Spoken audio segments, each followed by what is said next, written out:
The 1970s were a transformative decade for the automotive industry. Stricter emissions regulations, rising fuel prices, and changing consumer preferences forced manufacturers to pivot from big, powerful land yachts to more compact and fuel-efficient vehicles. Unfortunately, this period also produced some truly forgettable and poorly executed coupes. Here we delve into the 10 worst coupes that emerged from the 1970s. A mix of lackluster designs, bad engineering, and failed attempts to capture consumer attention. Dear viewer, don't forget to subscribe to the channel. Thanks for your support. Number 10, 1975 Buick Skyhawk Coupe. 1975 Buick Skyhawk Coupe, a vehicle that emerged during a challenging era for the American auto industry. As part of General Motors' H-body lineup, the Skyhawk was Buick's version of the Chevrolet Monza, Oldsmobile Starfire, and Pontiac Sunbird. While marketed as a sporty, premium, subcompact coupe, the Skyhawk instead became a prime example of design-by-committee mediocrity, inheriting all the weaknesses of its siblings while failing to deliver the upscale performance and comfort buyers expected from Buick. Let's delve into why the 1975 Buick Skyhawk was a disappointment and how it became emblematic of the pitfalls of platform sharing and compromised design. The Skyhawk was Buick's entry into the subcompact market, intended to capitalize on the rising demand for smaller, more fuel-efficient cars in the wake of the 1973 oil crisis. Based on the Chevrolet Monza, the Skyhawk used the same GM H-body platform, featuring a compact size aimed at competing with imports like the Toyota Corolla and Datsun 510, a standard 3.8-liter V6 engine, giving it more power than many of its four-cylinder competitors. Despite Buick's attempts to differentiate the Skyhawk with upscale touches, such as faux wood grain accents and slightly improved trim, the underlying flaws of the platform were impossible to mask. While marketed as a sporty coupe, the Skyhawk suffered from one of the most cramped interiors in its segment. The small dimensions of the H-body platform meant tight legroom and headroom, particularly in the rear seats, making it impractical for more than 2 passengers. A lack of usable trunk space, further reducing its utility. For a Buick, a brand associated with comfort and luxury, this lack of interior room was a major disappointment for buyers. The Skyhawk came equipped with a 3.8-liter V6 engine, producing 110 horsepower. While this was more powerful than some of its 4-cylinder competitors, the engine was paired with an underwhelming 3-speed automatic transmission or a clunky manual gearbox, a heavier-than-necessary body, which negated much of the power advantage. The result was sluggish acceleration and uninspiring performance. Buyers looking for a sporty, engaging driving experience were left wanting. The engine was prone to overheating due to poor cooling system design. The rear differential and suspension components were prone to premature wear, leading to costly repairs. Electrical system failures were common, frustrating owners and diminishing the car's reputation for dependability. The Skyhawk was virtually identical to its Chevrolet, Pontiac, and Oldsmobile siblings, offering little to set it apart. The corners cut during the design and manufacturing process affected all H-body cars, including the Skyhawk. Buick's attempt to position the Skyhawk as a premium subcompact felt hollow, as buyers saw through the marketing and recognized it as a slightly rebranded Monza.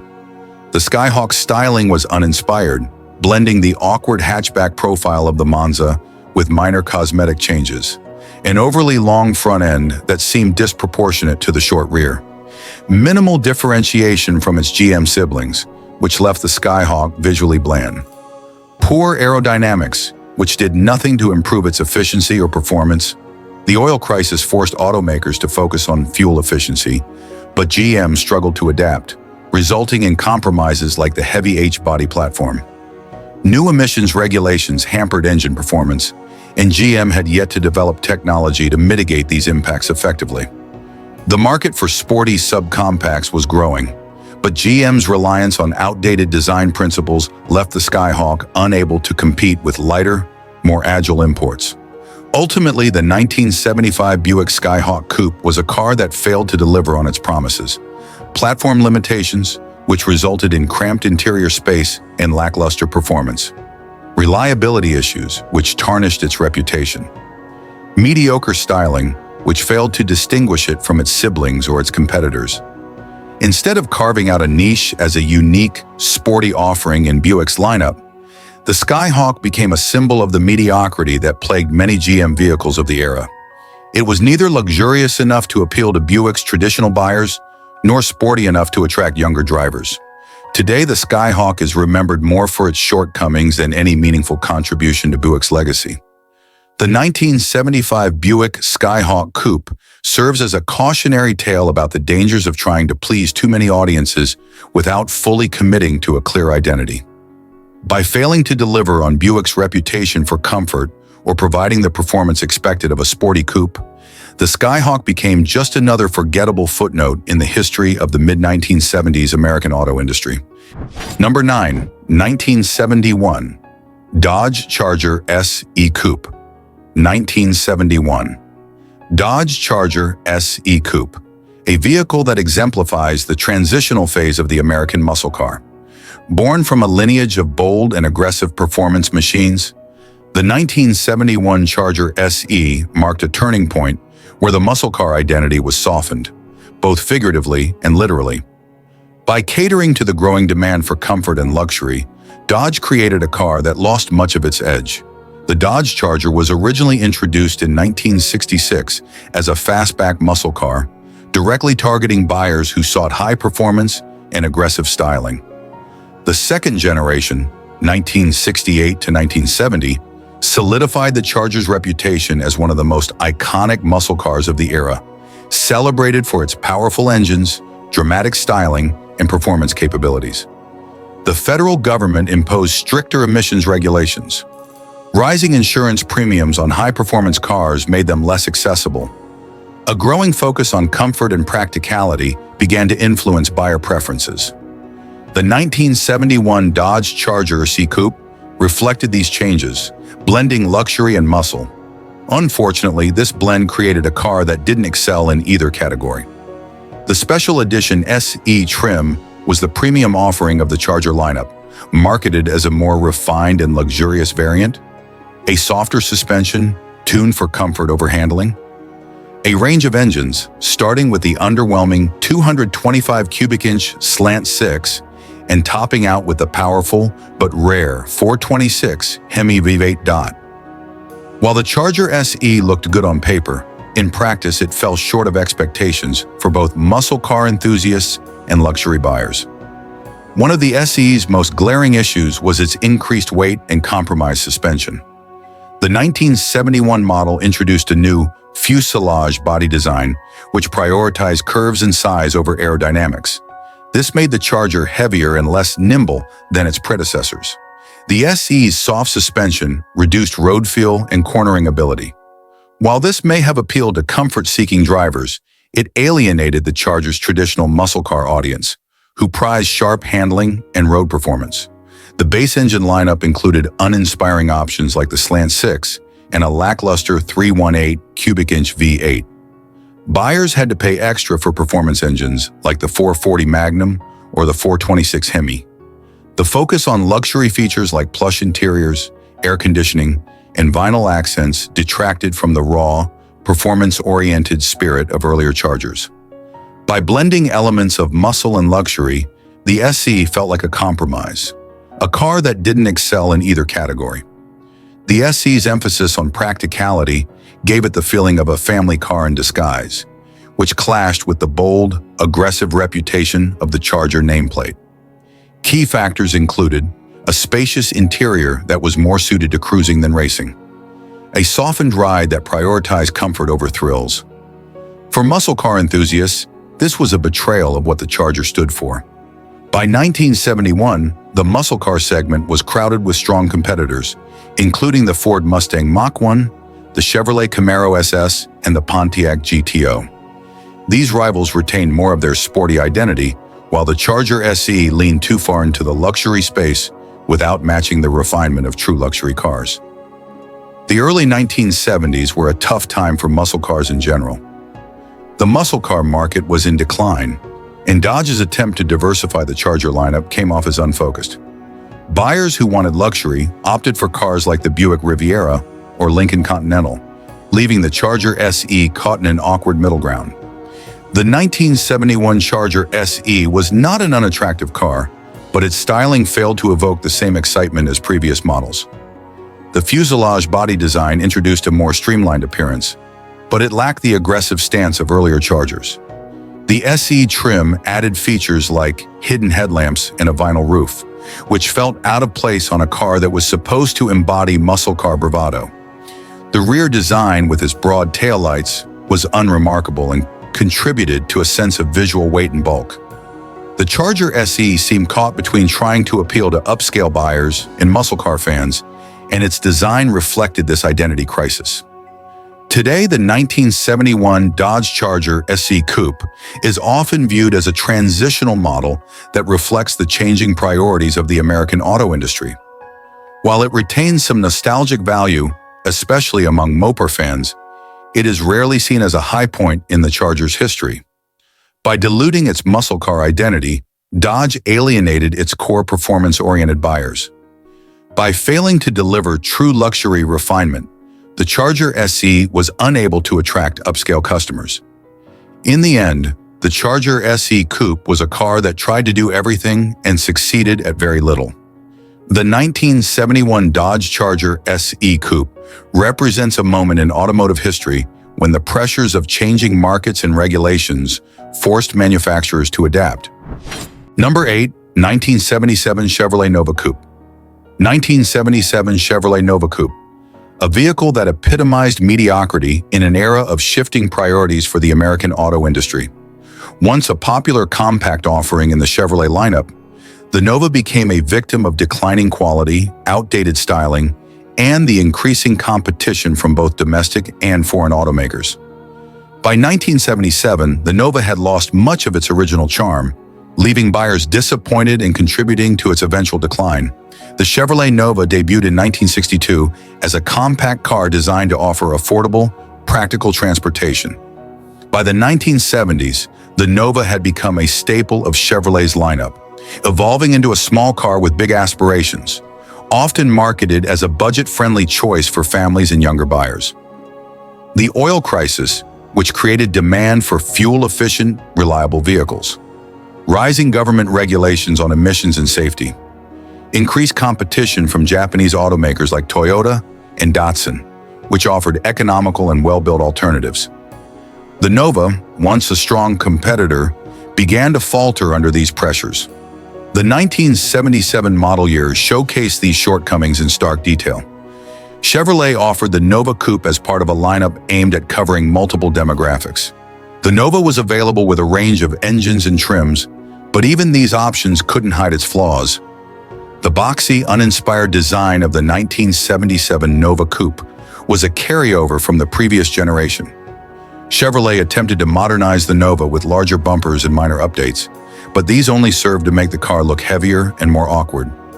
Compared to sleeker competitors like the Ford Mustang II or Toyota Celica, the Nova's styling felt dated and dull. Engine options ranged from the 230 cubic inch inline-six to a 305 cubic inch V8, offering adequate but unimpressive performance. Emissions controls and poor engineering led to reduced horsepower and disappointing acceleration. The engines, though simple, were plagued by reliability concerns due to poor assembly quality. The interior design was sparse, with cheap materials and minimal features, even by 1970s standards. Buyers often complained about poor fit and finish, rattling components, and uncomfortable seats. General Motors' reputation for quality control had been declining throughout the 1970s, and the Nova was no exception. Assembly line shortcuts led to poorly aligned body panels, rattles, and squeaks.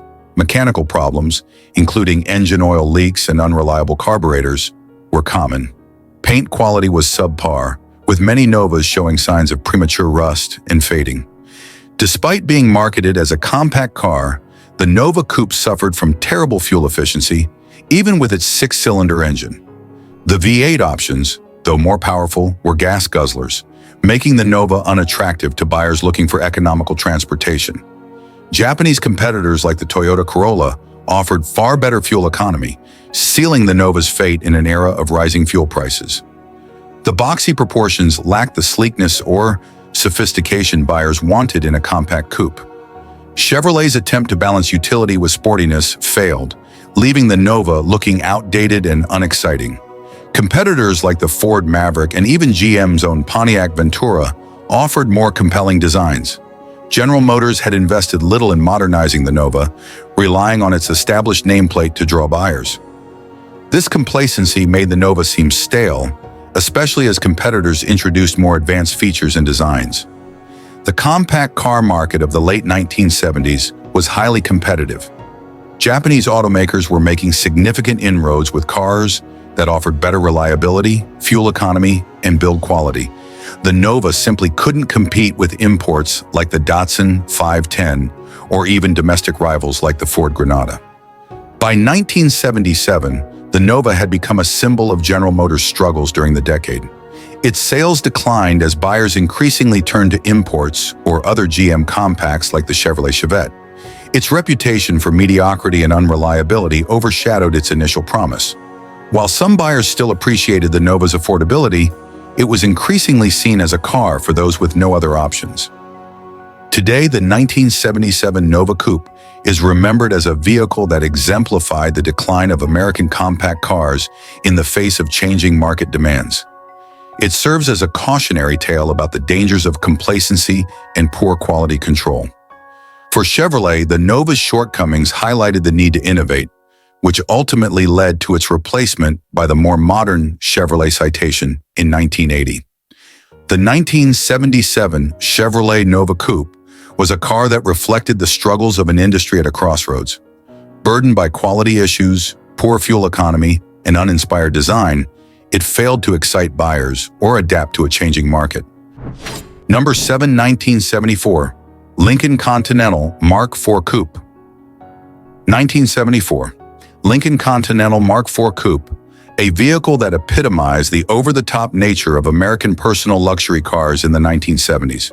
While it was marketed as a high-end status symbol, the Mark IV Coupe also showcased the challenges facing the American auto industry during this era.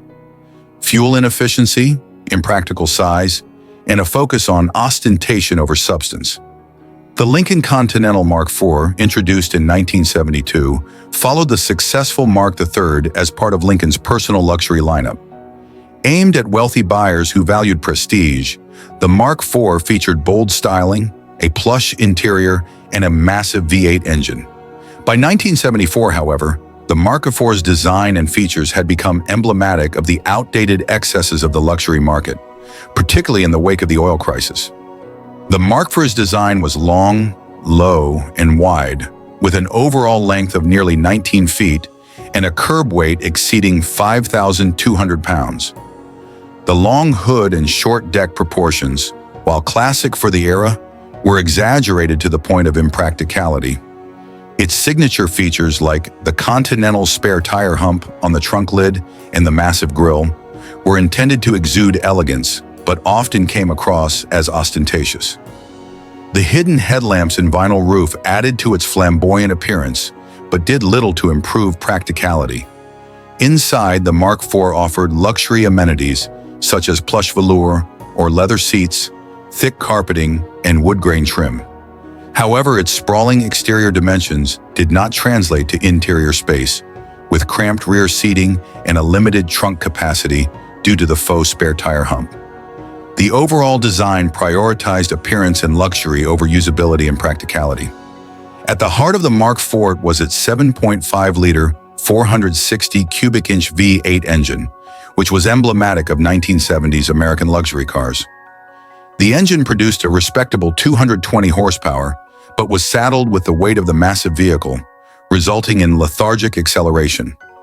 Fuel economy was abysmal, with the Mark IV averaging 8 to 10 miles per gallon, a glaring flaw during the 1973 oil crisis when fuel prices and availability became critical concerns. Despite its size and weight, the Mark IV wasn't particularly stable or nimble, offering a floaty, disconnected driving experience thanks to its soft suspension. The Mark IV was enormous, which made it difficult to park, maneuver, or use efficiently in urban environments. Its excessive weight further compounded its poor handling and fuel economy, alienating buyers who needed a more versatile vehicle. The 1973 oil crisis drastically changed consumer priorities, with buyers shifting toward fuel-efficient, smaller vehicles. The Mark IV's gas-guzzling V8 and lack of efficiency made it feel like a relic of a bygone era.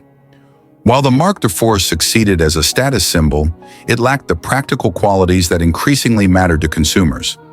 Its interior, while luxurious, didn't offer much space, and its trunk was compromised by the unnecessary tire hump design. The Mark IV faced stiff competition from other personal luxury coupes like the Cadillac Eldorado and Buick Riviera, which offered similar features with slightly less excess.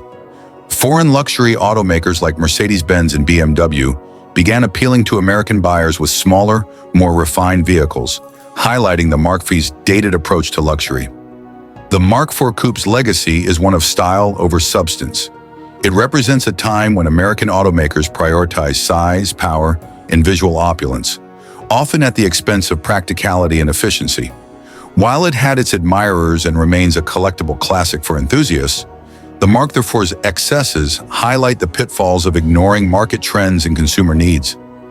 Fuel efficiency and practicality are essential considerations, even for luxury vehicles. Consumer priorities can shift rapidly, and automakers must be agile in responding to new demands. Relying too heavily on tradition and style can backfire if it comes at the expense of innovation and relevance. In retrospect, the Mark IV Coupe was less about functional transportation and more about making a statement, a strategy that failed to resonate as the 1970s progressed. The 1974 Lincoln Continental Mark IV Coupe was a car built for an era of excess, but by the mid-1970s, that era had come to an end.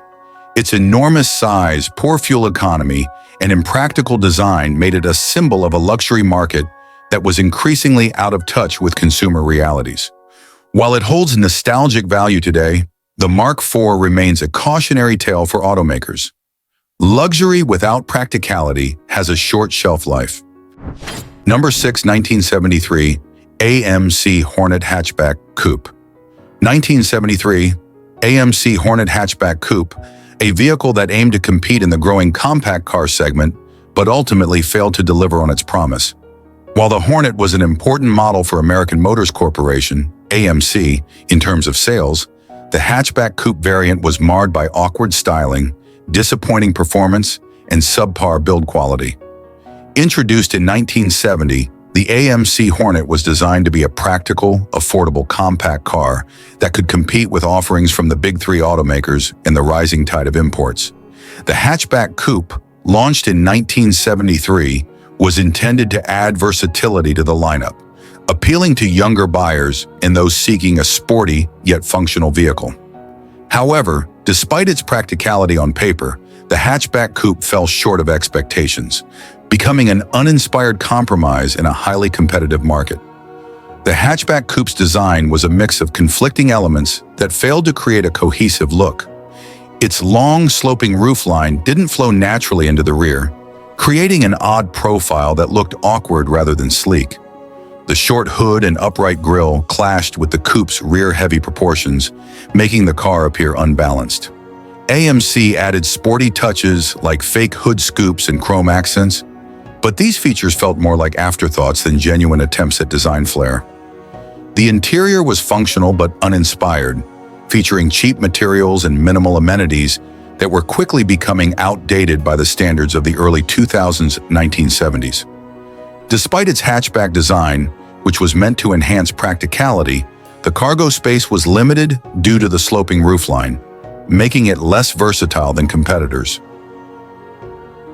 Rear seat passengers were particularly shortchanged, with cramped headroom and legroom that limited the car's appeal as a family vehicle. The Hornet hatchback coupe was powered by a range of engines, including AMC's inline-six and a V8 option. The base six-cylinder engine, while reliable, lacked power, producing an uninspiring driving experience. Acceleration was sluggish, and the engine felt underpowered even for the compact segment.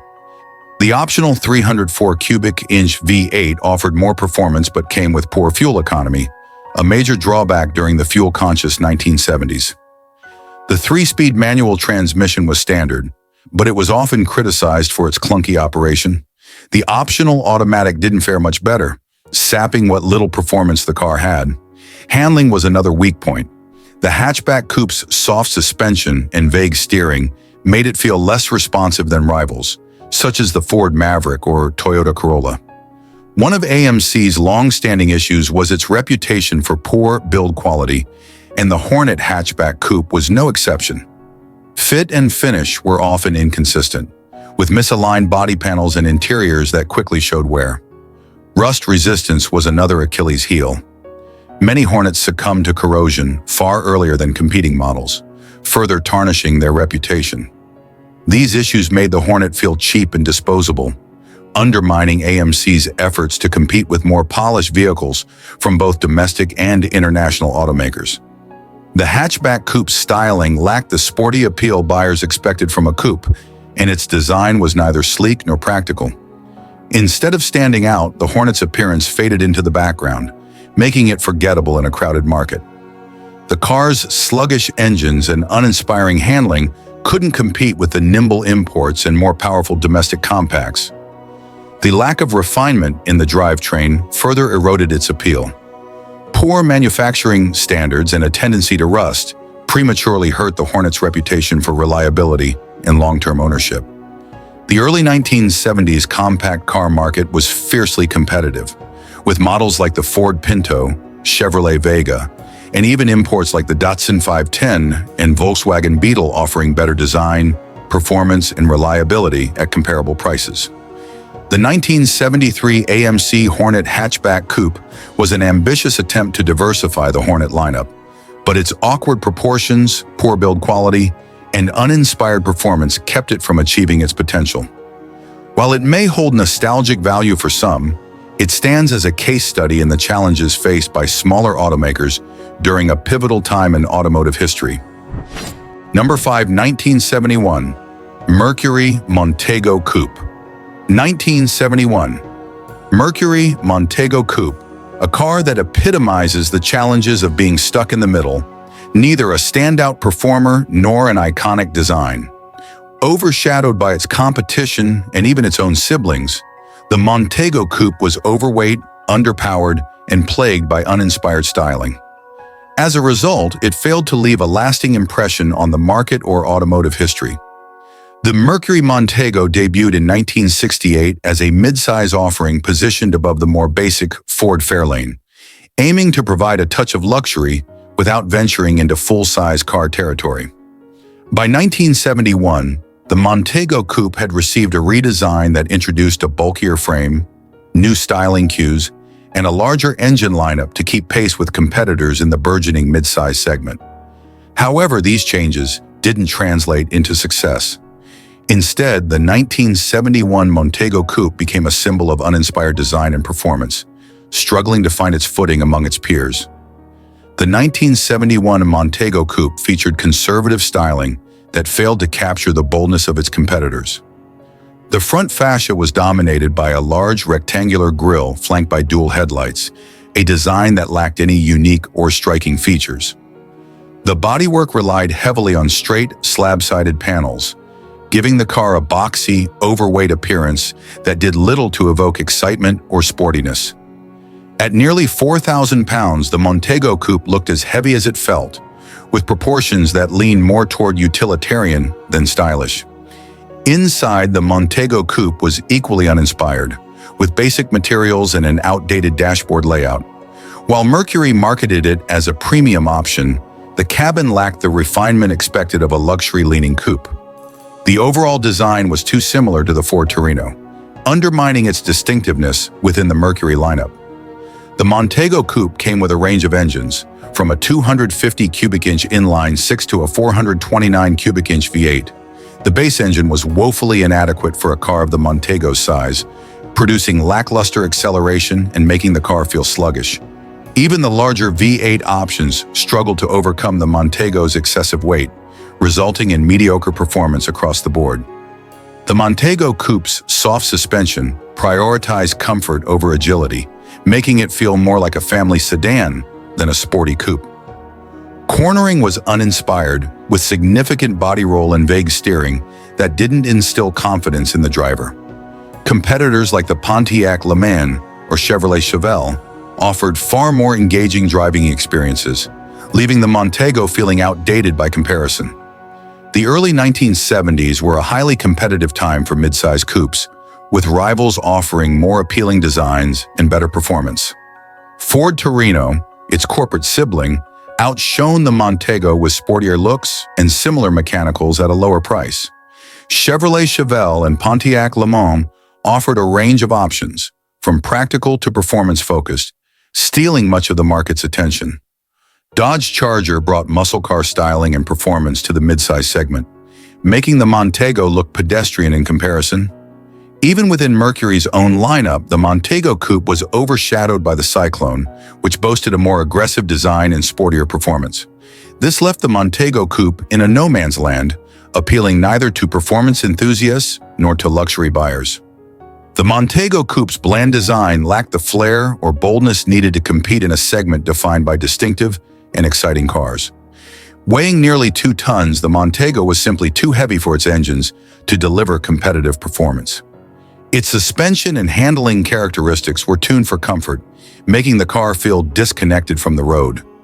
Mercury struggled to define the Montego Coupe's niche, leaving it caught between being a budget luxury car and a mid-size performer. The 1971 Montego Coupe failed to carve out a distinct identity in the mid-size market. Its mediocre styling and lack of standout features ensured that it faded quickly into obscurity. While it wasn't necessarily a bad car, it was utterly forgettable, a far worse fate in an era where personality and performance were king. Today, the Montego Coupe is largely remembered as a footnote in Mercury's history, an example of how middle-of-the-road execution can lead to market irrelevance. Number 4, 1975 Dodge Dartswinger Coupe. 1975 Dodge Dartswinger Coupe, a once reliable compact that, by the mid-1970s, had lost its edge. Originally celebrated for its simplicity and durability, the Dartswinger succumbed to the pressures of a rapidly evolving market, leaving it with dated styling, uninspired performance, and an identity crisis. When the Dodge Dart was introduced in 1960, it quickly became known as a dependable, affordable compact car. By the late 1960s, the Swinger Coupe was introduced as a sporty, 2-door variant, combining practicality with a touch of flair. However, as the 1970s progressed, the automotive landscape changed dramatically. Stringent emissions regulations, rising fuel prices, and shifting consumer preferences demanded innovation and adaptation. Unfortunately, Dodge failed to update the Dartswinger in ways that kept pace with these changes, leading to the problems we'll explore today. The Swinger retained its basic shape from earlier years, which looked outdated in an era when competitors embraced sleeker, more modern lines. Minimal updates, changes to the grille and taillights were superficial at best, failing to address the car's overall lack of visual appeal. The cabin was functional, but lacked the refinement or modern features that buyers were beginning to expect. Even in compact cars, the result was a car that seemed stuck in the past, blending into the background in a market crowded with more stylish options like the Chevrolet Nova and Ford Maverick. The 1975 Dartswinger Coupe suffered from performance issues that undermined its reputation as a reliable, nimble compact. The base engine was a 225 cubic inch slant 6, known for its durability but not its speed. By 1975, emissions regulations had further choked its output, leaving it sluggish and uninspiring. The optional 318 cubic inch V8 provided more power, but didn't compensate for the car's increased weight and lack of agility. The 3-speed automatic transmission was slow to respond, further dulling the driving experience. These factors made the Swinger feel lethargic compared to competitors, especially as more buyers began expecting performance and efficiency in their compacts. By the mid-1970s, compact cars were evolving to meet the demands of a fuel-conscious and increasingly discerning public. Yet the Swinger offered no innovations to set it apart. Rivals like the Chevrolet Vega and Ford Pinto, despite their own flaws, attempted to appeal to buyers with modern styling, better fuel economy, or unique features. The Swinger, in contrast, felt stagnant. The absence of standout features made it clear that Dodge was content to rely on the Dart's earlier reputation, a strategy that ultimately failed to keep it competitive. The 1970s were a challenging decade for automakers, especially in the compact segment. The oil crisis of 1973 shifted buyer priorities towards smaller, fuel-efficient cars, often imported models like the Toyota Corolla and Volkswagen Rabbit. Domestic manufacturers scrambled to compete, but many, like Dodge, relied on outdated designs that fell short of new expectations. The Dartswinger Coupe found itself outclassed not only by imports, but also by fresher domestic offerings like the Chevrolet Nova and Ford Maverick. Its dated design and lack of performance enhancements made it an afterthought in a rapidly changing market. The Dartswinger Coupe's boxy, uninspired design failed to evolve with the times, making it look increasingly out of place among more modern competitors. The combination of emissions, strangled engines, and sluggish transmissions left the Swinger feeling underpowered and unresponsive, disappointing drivers who expected more from a compact coupe. While competitors offered fresher designs or improved features, the Swinger rested on its laurels, failing to deliver anything new or exciting to buyers. The 1975 Dodge Dartswinger Coupe marked the beginning of the end for the Dart lineup. By the following year, Dodge replaced the Dart with the Aspen, signaling that the Dart's once strong reputation had run its course. Today, the Swinger Coupe is remembered as a car that failed to adapt, a relic of an era when complacency often spelled the demise of otherwise solid nameplates. The 1975 Dodge Dartswinger Coupe represents the pitfalls of relying too heavily on past success. While it was once a dependable and popular choice, by 1975, it had become an example of stagnation in design, performance, and market relevance. In the end, the Dartswinger Coupe serves as a reminder that even well-regarded cars must evolve to stay ahead of the competition. Number 3, 1972 Chrysler Imperial LeBaron Coupe. 1972 Chrysler Imperial LeBaron Coupe, a car that perfectly encapsulates the dangers of clinging to outdated ideals in a rapidly changing world. The Imperial LeBaron was once Chrysler's flagship of luxury, but by 1972, it had become a bloated relic, unable to meet the evolving demands of a post-oil crisis era.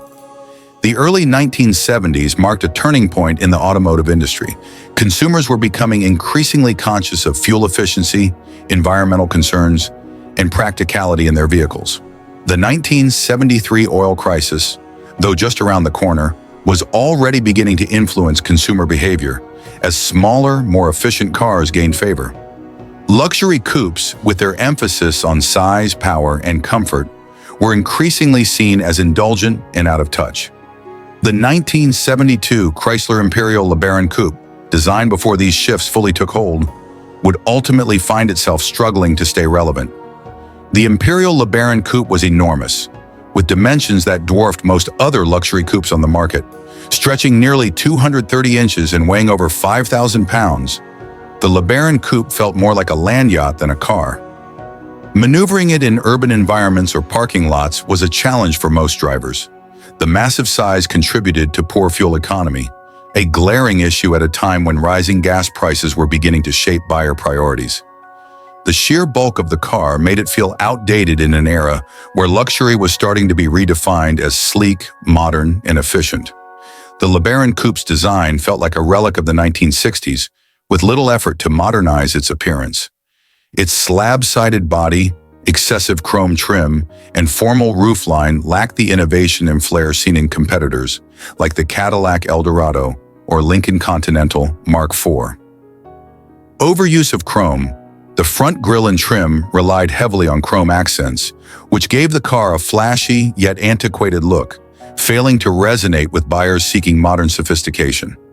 Chrysler's unwillingness to embrace contemporary design trends left the LeBaron looking dated and uninspired compared to its rivals. Under the hood, the Imperial LeBaron Coupe was powered by a massive 440 cubic inch V8 engine, delivering impressive horsepower but devastating fuel consumption. The LeBaron Coupe averaged a paltry 8 to 10 miles per gallon, an unacceptable figure for many buyers as concerns about fuel costs began to rise. Post-oil crisis impact. Although the oil crisis occurred a year later, the writing was already on the wall.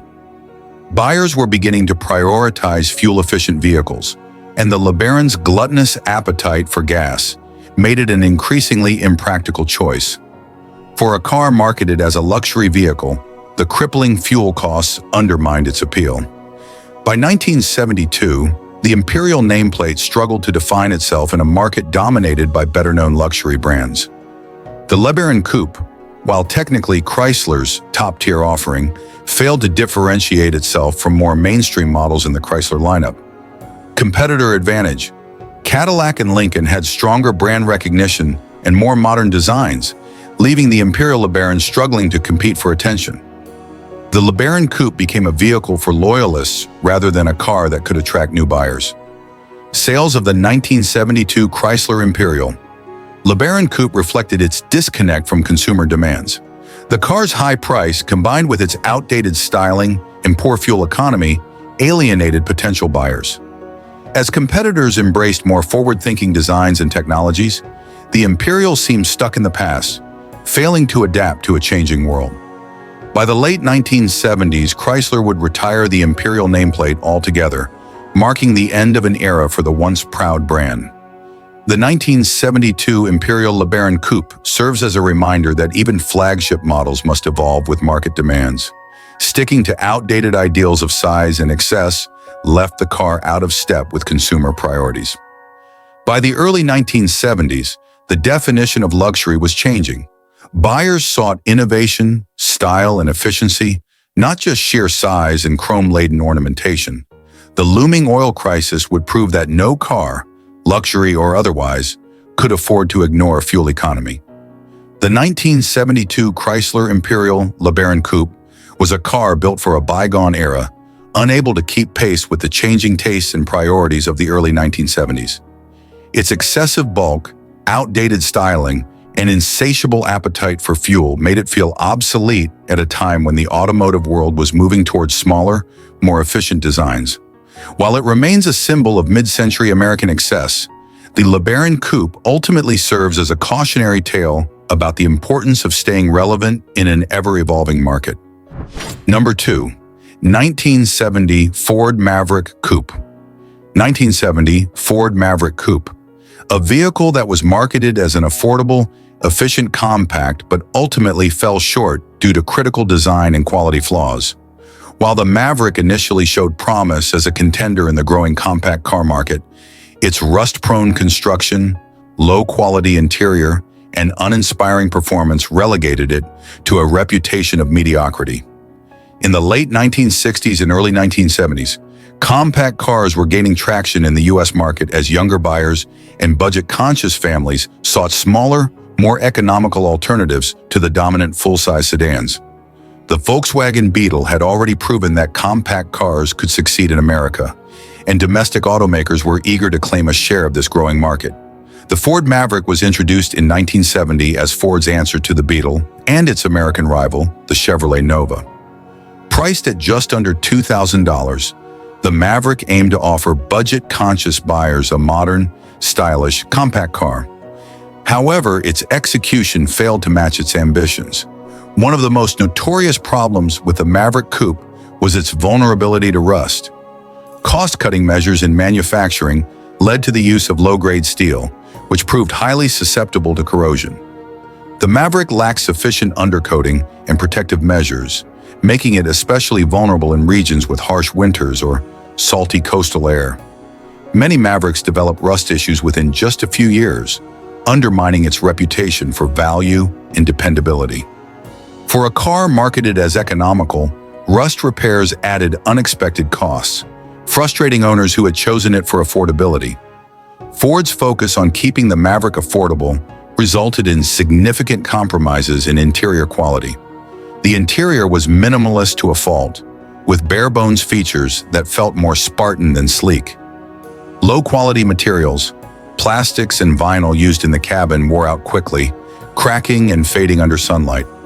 The seats offered little cushioning or support, making long drives uncomfortable. For a vehicle that aimed to attract younger, first-time buyers, The uninspiring interior failed to make the Maverick feel like a car they could be proud to own. The Maverick was initially offered with a range of engines, but none delivered inspiring performance. The entry-level 2.8-liter inline-six produced a modest 105 horsepower, which was just enough to move the car, but far from exciting. While a 302 cubic inch V8 was later available, it added cost and reduced the car's fuel efficiency, negating its economy car appeal. The engines were paired with either a sluggish 3-speed manual or an automatic transmission that sapped much of the already limited power. In a market increasingly drawn to sporty compact cars, the Maverick's lack of performance was a significant drawback. While the Maverick's exterior styling was praised by some for its simplicity, others found it unremarkable and derivative. The Maverick featured a fastback roofline and clean lines, but lacked distinctive character compared to rivals like the Chevrolet Nova or Plymouth Duster. Limited features. Buyers on a budget found few options for customization, making most Mavericks look nearly identical. For many consumers, the Maverick's design failed to evoke the emotional appeal needed to win over younger buyers seeking individuality in their cars. Despite its flaws, the 1970 Ford Maverick enjoyed strong initial sales, largely because of its attractive pricing and Ford's marketing efforts. However, its reputation quickly soured as rust issues, interior wear, and lackluster performance became apparent. While it served as an economical option for some, the Maverick failed to establish itself as a true competitor in the compact market. By the mid-1970s, its shortcomings had been thoroughly exposed, and its once promising sales began to decline. While budget-friendly pricing is important, cutting corners on durability and materials can damage a car's long-term reputation. In a competitive market, offering unique styling, features, or performance is essential to stand out. The Maverick's conservative design and underwhelming features left it overshadowed by rivals. Durable construction is a basic expectation for any car. Neglecting rust protection alienates buyers and creates costly maintenance headaches. The 1970 Ford Maverick Coupe was a well-intentioned attempt to provide an affordable compact car for a growing segment of the market. However, its rust issues, cheap interior, and underwhelming engines limited its success and tarnished its reputation. While the Maverick found a niche among budget-conscious buyers, its lack of refinement and durability ensured that it would never achieve the iconic status of competitors like the Volkswagen Beetle or even Ford's own Mustang. It serves as a reminder that affordability alone isn't enough to make a car successful. Quality, innovation, and attention to detail are equally essential. Number 1. 1978 Chevrolet Monte Carlo Coupe. 1978 Chevrolet Monte Carlo Coupe, a car that had once embodied sporty elegance but, by the late 70s, had devolved into an oversized, underpowered luxury coupe that lost the spirit of its original design. By the end of the decade, the Monte Carlo had strayed far from its performance roots, and we'll explore how its shift in focus led to a car that failed to live up to the promise of its earlier years. Before diving into the 1978 model, let's briefly revisit the origins of the Chevrolet Monte Carlo. Introduced in 1970, the Monte Carlo was designed as a personal luxury coupe that combined the comfort and style of larger sedans with the performance and excitement of a muscle car.